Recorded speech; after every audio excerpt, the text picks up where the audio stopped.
ဖင်လန်မှာရှိတဲ့မြန်မာအစားတောက်နဲ့အလားတန်တူတဲ့ပစ္စည်းတွေကိုဝယ်လို့ရနိုင်တဲ့ Asia Market ကိုဒီနေ့သွားကြည့်မှာဖြစ်ပါတယ်အားလုံးပဲမင်္ဂလာပါခင်ဗျာဒါလေးကတော့ကျွန်တော်တို့တက်နေတဲ့ကျောင်းလေးပဲဖြစ်ပါတယ်ခုဆိုရင်ကျွန်တော်ပေါ့နော် Asia Market ကိုစောက်သွားနေပါပြီဒါလေးကတော့မြင်တဲ့အတိုင်းပါပဲခင်ဗျာလမ်းလေးတွေကတော့အရန်ကိုလှပပြီးတော့လူလေးရှိပါတယ်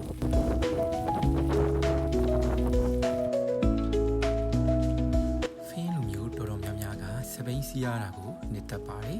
ကျွန်တော်လည်းဒီရောက်မှစပိန်စီးရတာကိုနှစ်သက်လာပါတယ်ခင်ဗျာ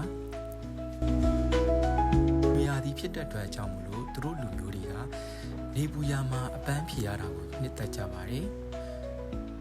ဒါကတော့ကျွန်တော်တို့မြို့လေကောင်လေးပဲဖြစ်ပါတယ်ညီနေရတော့ကျွန်တော်အခုသွားမယ်ရူကာကောက်ပါဆိုတဲ့မိုခါမားကတ်အေရှာမားကတ်ပဲဖြစ်ပါတယ်ခင်ဗျာကျွန်တော်မြုပ်သီးစိမ်းနဲ့ငပိဝယ်ဖို့အတွက်ကျွန်တော်သွားကြည့်မှာပဲဖြစ်ပါတယ်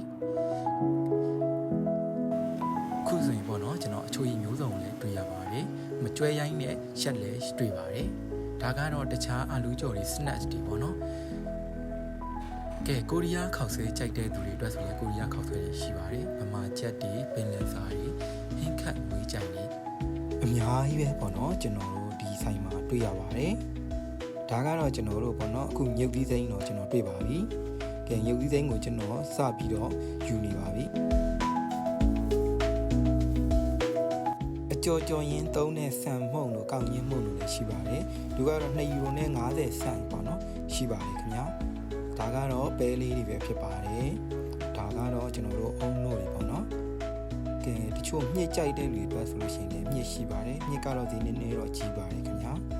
3ယူရိုနဲ့80ဆန်ရှိပါတယ်ခင်ဗျာငပိပေါ့နော်ငပိလည်းစီကြီးပါတယ်ဒါတော့မကြီးသည့်အနှစ်တို့တခြားပေါ့နော်ငံပြားကြီးတို့ပဲငံပြားကြီးတို့အစုံပဲတွေ့ရပါတယ်ထမင်းပေါင်းတွေလည်းကျွန်တော်တွေ့မိပါတယ်ကဲခုစင်တော့ပြန်ပါပြီခင်ဗျာဝေရှင်းတော့ပါမယ်ခင်ဗျာ4.60 Thank you လိုချင်တာလေးဝယ်ပြီးပြီဆိုတဲ့ခါကျတော့ကျွန်တော်အိမ်ပြန်ပါပြီခင်ဗျာဒီဟာလေးကိုအစားဆုံးကြည့်ရှုပေးတဲ့အတွက်ကျေးဇူးအများကြီးတင်ပါတယ် bye bye see you